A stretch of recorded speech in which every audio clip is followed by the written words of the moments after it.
Hello and welcome to another repair video, and today we've got the Yaesu. This is the FT-1000MP Mark 5. That's a bit of a mouthful, isn't it? This thing's in for repair. This is the 200 watt version and it has to run with its own dedicated power supply. These are a dual voltage power supply, so you've got 13.8 volts and a 30 volt DC rail, and the 30 volt DC rail I believe is dedicated just to the power amplifier, the PA, because it's such a high wattage one. You can get the Mark 5 field, which is only 100 watts, but that works completely on 13.8 volts. So I guess that's why they call it the field. Okay, so this thing's in. We've got no transmit or receive. Now, I don't know, I've not opened it. I've literally just switched it on. And what we're going to do is go and do some troubleshooting. So, I mean, ultimately, I just want to know where the fault is. And then from there, I'll try and zoom in on it by taking a number of observational tests. And hopefully we should be able to fix it. It's not transmitting or receiving, so what I'm going to do first of all is tackle the receive issue, because there's a good chance that, you know, the two issues are related. They could be. That's what we're going to do first. So first thing, I'm going to inject a signal into the antenna socket from a signal generator, and we shall see what it is doing. I'm going to use this Roden Schwartz communication tester. I'm going to be using the signal generator section of this. So I'll just turn that off. Right, so let's just get this set up. So we're going to set the input level to minus 73 dBm. Now that should be giving us S9 on the we've got a frequency set of 28 megahertz, modulation set to single sideband, and we're going to give it positive 1 kilohertz, which you know, that will give us, that's upper sideband because it's in the positive range, and an index of 40%. Not quite sure if that's going to make a hell of a lot of difference. Okay, so let's switch that on. Okay, so we've got the output of the signal generator connected into antenna A on the radio. So we've got the transceiver set to 28 megahertz. We shall set this into upper sideband mode. We'll set the antenna wherever it is. Antenna A. Let's just turn that. And we're getting nothing. Now remember, this is being fed via the antenna socket A from the signal generator. Now that should be giving us S9 of signal there. I'll just give it a tune. So it might just be off frequency. No, it's not even close there. Nothing's happening. Okay, well, let's increase the signal level. So on the signal generator, I'm now going to increase the signal level. Minus 60, this is getting stronger. Minus 50, the signal's getting stronger. We've still got nothing on the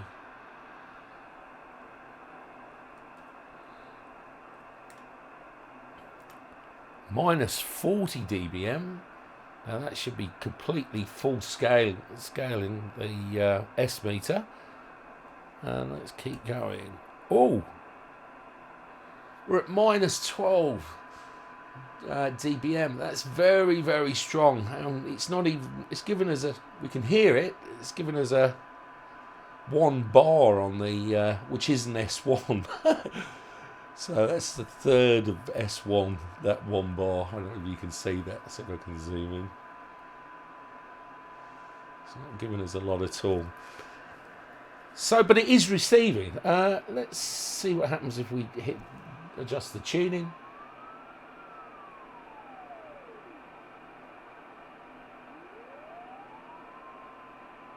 Yeah, so we sound like we were pretty much on, on frequency. So that's actually quite a good sign, if I'm honest, because it means our local oscillators appear to be working. It just seems to be deaf. Let's just try this on the other antenna socket. So if I adjust this. Oh, we've got something happening there when I disconnect the... What's going on there then?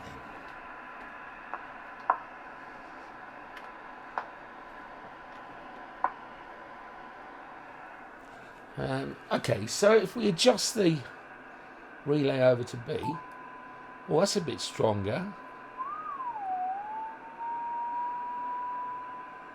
And that was doing something quite strange there when I changed over the antennas, from antenna socket A to antenna socket B. Because as the center core went in, the signal seemed to come up, which is quite odd. It shouldn't be doing that. So I think the thing to do, I need to get this thing apart.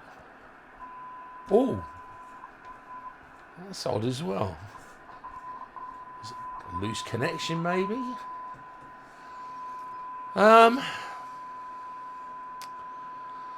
The thing to do is to check the signal path through into the receiver. So we're going to have to get it apart and, see if we can test and see what's occurring, because there's something, very wrong there. I mean, we're actually mixing up, so, which is a good sign. It means our local oscillators are working, because we can adjust the frequency and we can tune. It's completely deaf. So the thing to do, let's get it apart and see what is occurring. Not sure if you can see this. I've just got alarm bells are ringing. These screw heads are all burred. Like somebody's been taking it apart, which is a bit of a worry, especially with a bit of equipment like this. Yeah, we've got another one here. The rest of them seem okay, but somebody's obviously been in this before. It may be just changing filters. It could be a straightforward fault. I'm just hoping it hasn't had the golden screwdriver treatment. It's not just CB radios. There's a lot of amateur radio gear it gets in as well, unfortunately. But all right, let's get it apart and see what's going on. Okay, so you can see we've got this thing apart. Now, basically, I've taken this out from here. This is the PA, or the power amplifier. This is obviously for RF, and we've also got a low-pass filter array built in here. Now, it was a bit tricky to get out because I don't know if you can see these tabs, but you have to get a screwdriver down to these points.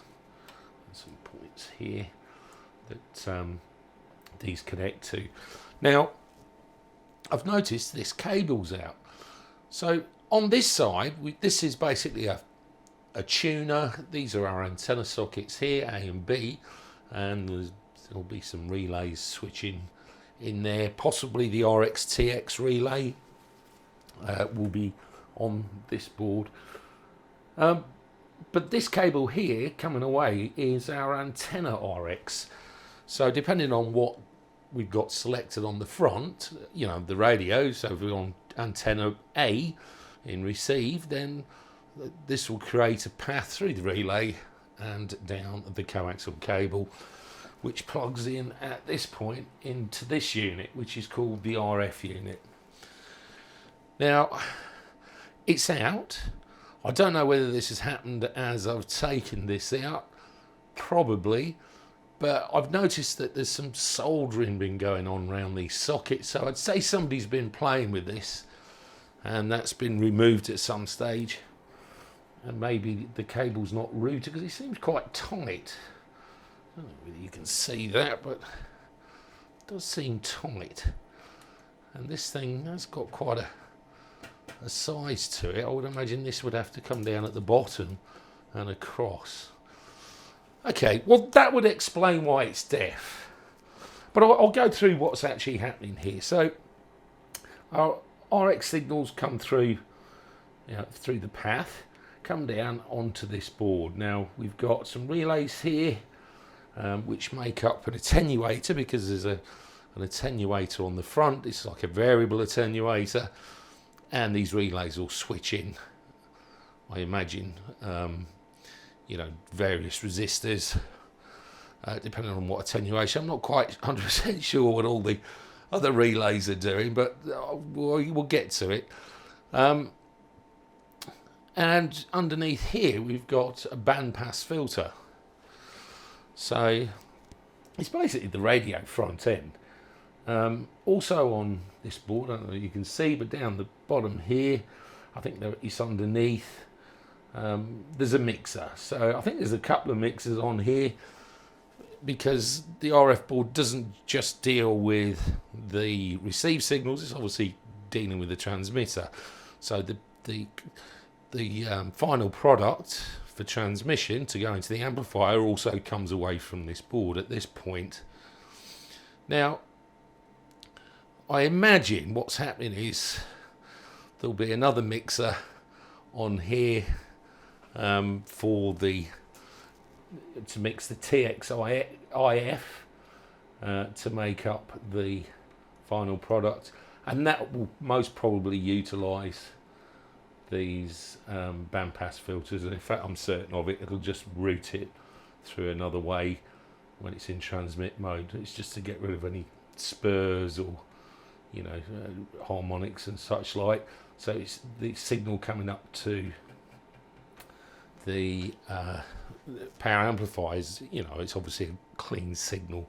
What I'm going to do, I mean, it's hard to decide exactly where to start when you want to start diagnosing things, but what I'm going to do, I'm just going to leave this out, and I'm going to plug in basically this coaxial cable I've got here, which I can feed directly with the signal generator, and then let's see what we've got. Okay, so now we are feeding the RF unit at that input point directly with the signal generator. We connected directly into the signal generator, and we're putting in, let's have a look, minus 12 dBm, which is incredibly high.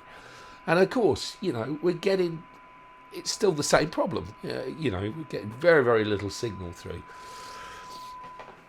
So what I'm going to do now, I'm going to do something that's a bit quick and dirty, highly unconventional. But before we delve into the actual meat and potatoes on the circuit diagram, I just want to get an idea where the problem is. So what I'm going to do, I'm going to disconnect this,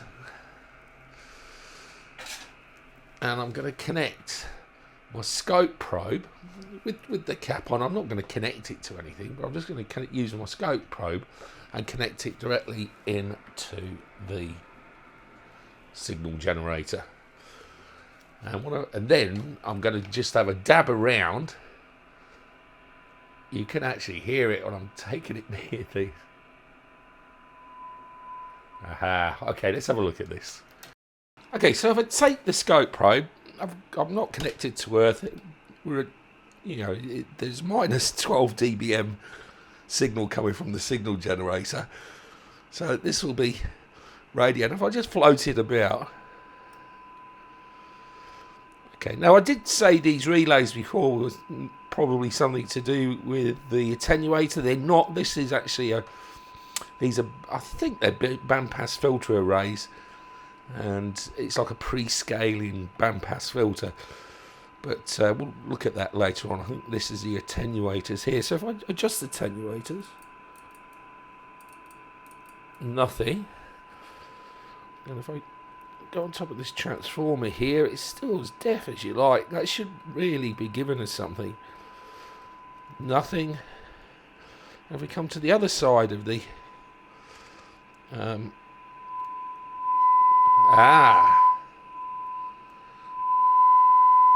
so the other side of this bandpass filter array isn't working. Let's see if we can get this off.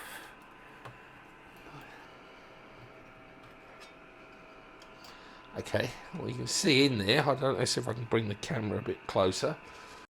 Okay, so this is the bandpass filter. We've got, as you can see, it's got separate, these are separate filters. I think there's 11 in total. And it will just split up the HF band. I think it starts at about 100 kilohertz and its range goes up to 30 megahertz. These things don't have 6 meters on them. Well, I don't think it does. Yeah, so if I introduce this into there, I mean, we're not doing anything scientific. I mean, but it gives me an idea where the problem is. This is how I do it. So, you know, there might be better ways of doing it. If there is, leave it in the comments, let me know. But this is how I do it, you know. Because normally, when I want to fix something, it comes in on the bench and I want to get it in and I want to get it out as fast as possible. You know, and also you're limited as well because, you know, half the components in this RF board are actually on the other side, on the underside. So just having a dab around, I find, is really useful. So the front end, yeah, it's picking up some RF. We can get it to this transformer here, which I believe then feeds the RF into the bandpass filters. It's very weak. We come into the filter, there we go. And of course it passes through the filter, and then if we go down to, that's on the output, the filter going into the mixer. So we're very, very weak here. It's almost like something's gone short circuit. Now these things use a lot of pin diodes. There's a lot of switching in the front end, which if it's had RF down here, you know, if there's a problem with the tuner or something, or the switching and the RF for some reasons come down here, it will blow these diodes. And I believe the diodes are actually all on the underside, which would be right. It's typical, you know, the most common parts to fail are the least accessible. That's Murphy's Law. So, yeah. Yeah, there's something wrong in this section. Okay, let's have a look at the circuit diagram and see if we can figure this out. Okay, I'm on a different mic now, so it might sound a bit different. Okay, so let's have a look at the RF unit. Now this is the high level, it's a block diagram, single line diagram. It's just giving us an overview of what's actually happening. So if we look at this section here, now that's where our signals come from the tuner board. Now this is a slightly different because this is for the Mark 5 field, which I think is a little different. Because ours is just the straight Mark 5, but I believe this RF board is exactly the same. So signals come in here. These are the signals from the antenna socket. We've got a bit of switching here, RX antenna on off. Yeah, this is doing some routing of sorts.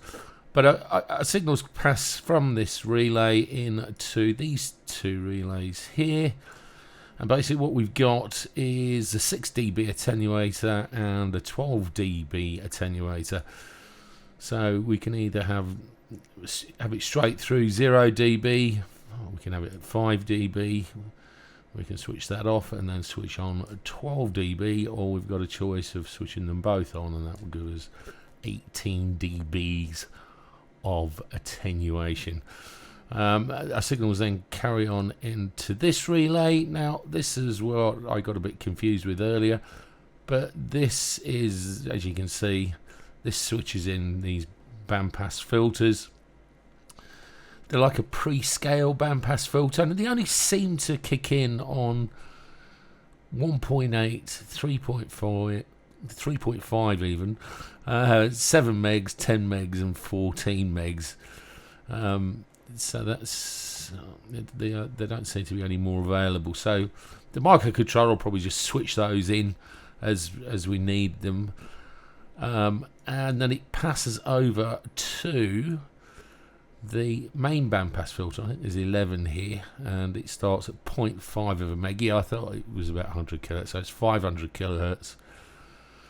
Oh no, it goes below. Is that that's a low pass filter, is it? Yeah. So we get into here. Now this is where we've got our signal, drops, which is where we get the signal, and we're not seeming to be able to pick up through the dabbing technique anything up here. It all starts at this point. Okay, and then obviously depending on what band we're on, obviously we are on 28 megs, so that's 22 to 30 megahertz, as you can see there. That filter will switch on, and what it'll do, it will come out of there, and we go into this here where we seem to have, I'm not quite sure what this is. There's some switching going on, IPO. We've got some RF amplification going on, which would make complete sense. And then we've got this section here, which is one SV271, which is a pin diode. So that would be acting as an attenuator, I guess, and to control it, this is the AGC control voltage. Which is also a bit further downstream, actually controlling the gain of the IF amplifier. So as we come out of this section, we move on into here, which is the mixer. So we basically get sum and difference. So we've got the signals coming in to the into the mixer, and then at this point we've got the local oscillator, and what will come out of here will be sum and difference of everything that's coming into the mixer. If you're not sure about mixers and how super heterodynes work, receivers work, if you stick around to the end of the video, I will go through and leave a link to something I've made as part of another video, but it really sort of simplifies and helps people get their head around how superhets work, and it's a good it's good to understand what it is that you're dealing with. Okay, so from there it goes off. Then we've got crystal filters, IF amplifiers, and all that good stuff. And then down the bottom here, that's our local oscillator in. That's just an amplifier. And we do the whole thing again. And this dotted line coming down here, which is a bit confusing because it looks the same as the board separator there. But that's the TX line. This is your transmit IF. And then that gets mixed up with the local oscillator. And we'll bring it up to frequency. We've got some filter in here. I would have thought we'd have actually sent that through the these bandpass filters before it goes out. Apparently it does not. So there's something going on here with this filter. Okay. And then we've got amplification, buffers, amps, attenuation, and then this goes away and we'll go up to our PA, which it does right here.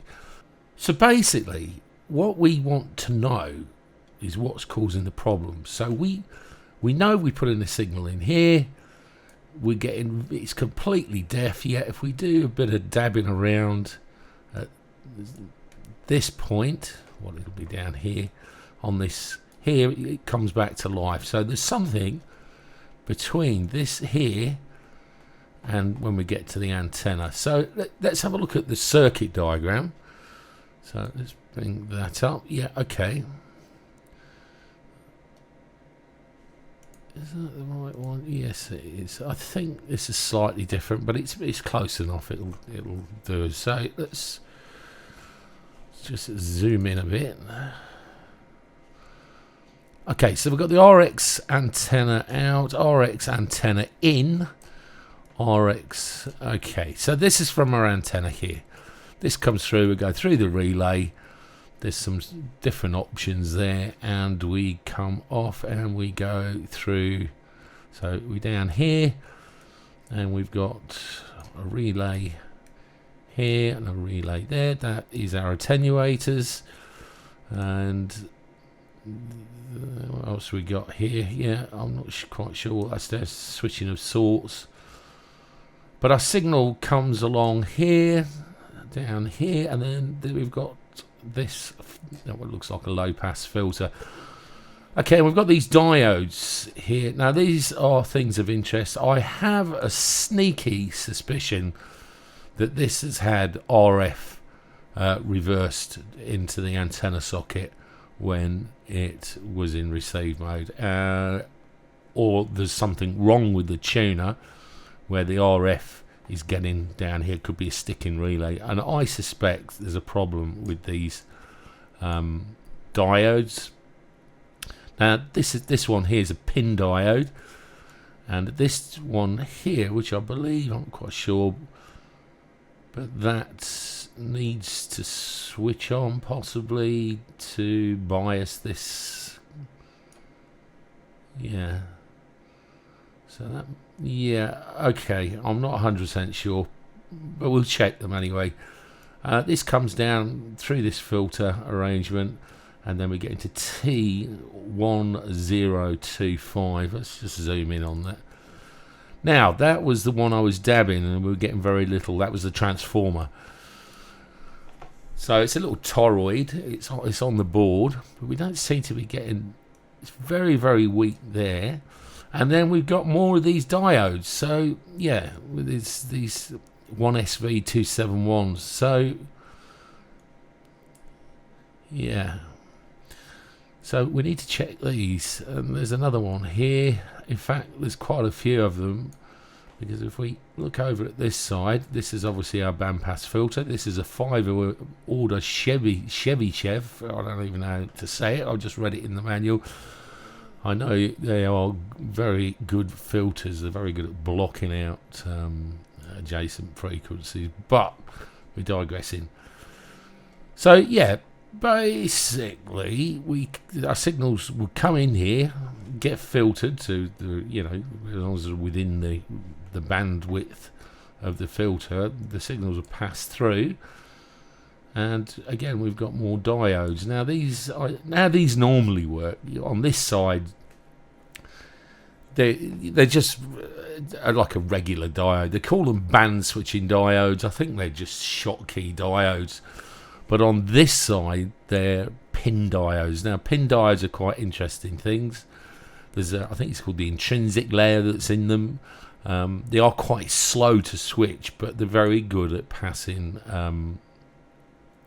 They're very good at passing RF signals, hence why they use them for switching. So what happens is, if we look at this, say this filter, which is, well, let's go to the one we're using. It will be down the bottom. Okay, so 21 to 30 megs. This is our filter, so our signals will come in here and, you know, pass through the filter and then come out here.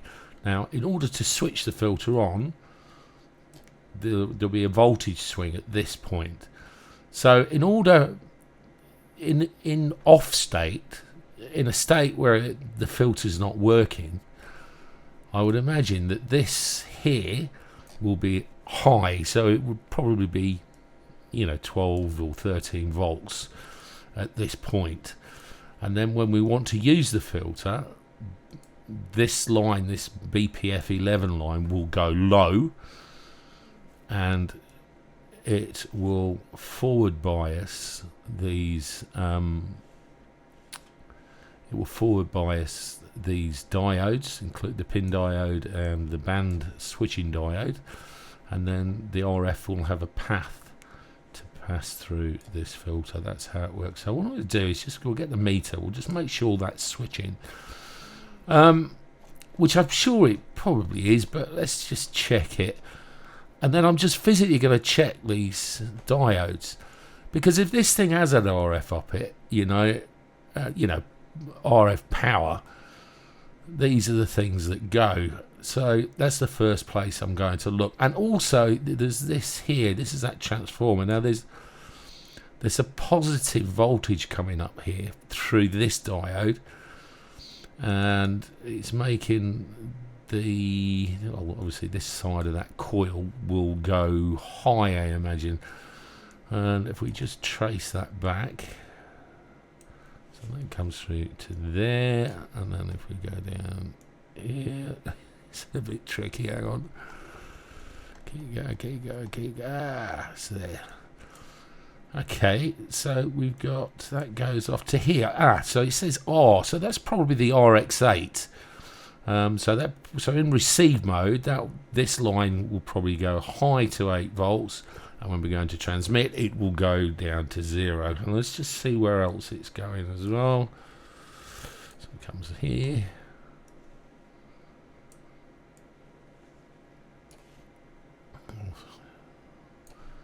Okay, a little bit there. There.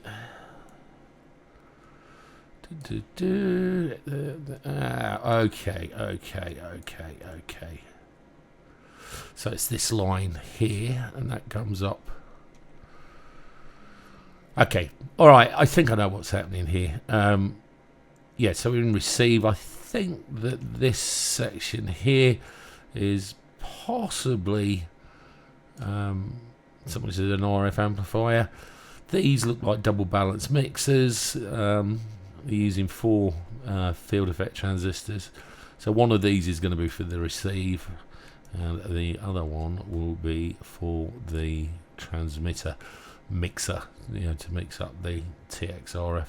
Which one's which, I'm not sure at this point. Okay, well, let's test this voltage. I'll test this voltage. I'm sure this is switching, and we'll go up here. Let's just zoom out a bit because it's doing my bloody noodling. Okay, and we'll test this voltage here, and let's have a look at the condition of these diodes. Now, I got a feeling these ones may be on the top, so they're accessible from, obviously, without having to take the board out. However, I think all these are on the underside, so they'll have to come out. But I suspect that's where the bulk of our problems are, is these diodes. So, well, let's get into it and see what is occurring. Okay, so we got the radio switched on. We've got the multimeter. We set to DC volts, and we're going to measure that switching voltage for the bandpass filter, and the one we want. I think it goes from 24 to 30 megs, which is this one. There's actually a little capacitor there, and if I put the meter on, let's have a look. Okay, we're at 1.2 volts. We're actually tuned to 28 megs, so let's put this on to 14 megs and see what happens. Yes, that's gone to 13.33 volts, so I'd say that's okay. There should be enough there. I imagine there's enough there to forward bias the diodes. Also, if we look at this diode here, this is the one that went back to the RX8. So let's see what we've got on. I think that's the cathode. Seem to be getting anything on there. Hang on. Oh. Okay, 6.93. And if we look on the anode, 7.51. So we've got about 0.6 of a volt drop. So that's in forward bias. And just to prove that that's working, I can actually put this into transmission mode. The power's turned down. So, That's receive mode. Transmission mode. Yeah, that's okay. That diode's okay. Okay, so I'm going to switch the unit off and let's just run with our diode checker. So we know we're getting the voltage swings, but what I'm mostly concerned about, let's put that there. Okay, so we've got this diode here. I don't know if you see it, this diode down here. Now, I wasn't quite sure. I think that's the switching it forward biases.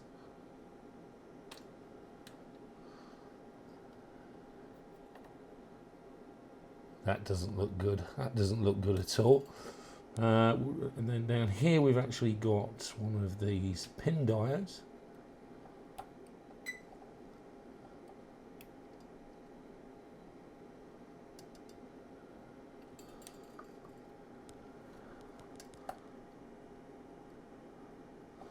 I've turned this thing off, haven't I? Yeah. Okay.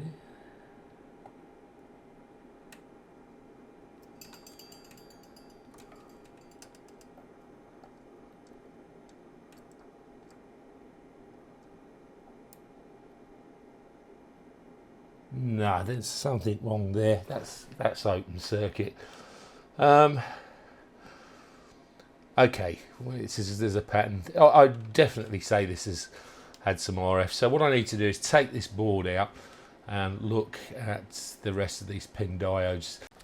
Okay, so I've got the board removed, and I've got it on diode check. It was a bit of a pain to get the thing out, but well, it wasn't too bad. It could have been a lot worse, so I shouldn't complain. Okay, so if we look around, where was it? Yeah, I don't think you can see that, but there's a diode there. This looks like somebody's changed this. I can see little solder splashes on the board, which is never a good sign. No, there's nothing that way.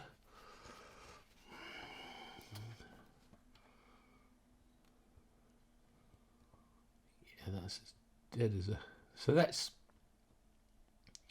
So that is one of the pin diodes. This is this other diode, which I think is just a standard recovery diode. I'm not 100% sure what this one's doing, but this is definitely open circuit. Okay, and if we look on the underside, these diodes here, these are the ones that are feeding the bandpass filters. Now I've tested these. These ones are testing. Okay, and I think they change orientation at this point. It's good. It's good.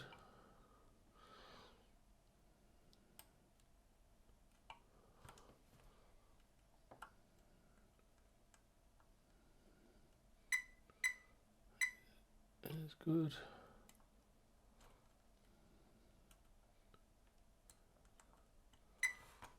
I think that one's working as well. Yeah. So then there's the two diodes that it passes through. They're all the same diodes. Yeah, this is the signal passes through these ones. That's no good. Yeah, it's not doing that. So that's open circuit. There's another one here. It's giving us 1.6 volts. It could be leaking through something else, but that doesn't look right to me. So that doesn't look good. Yeah. So, what about this one here?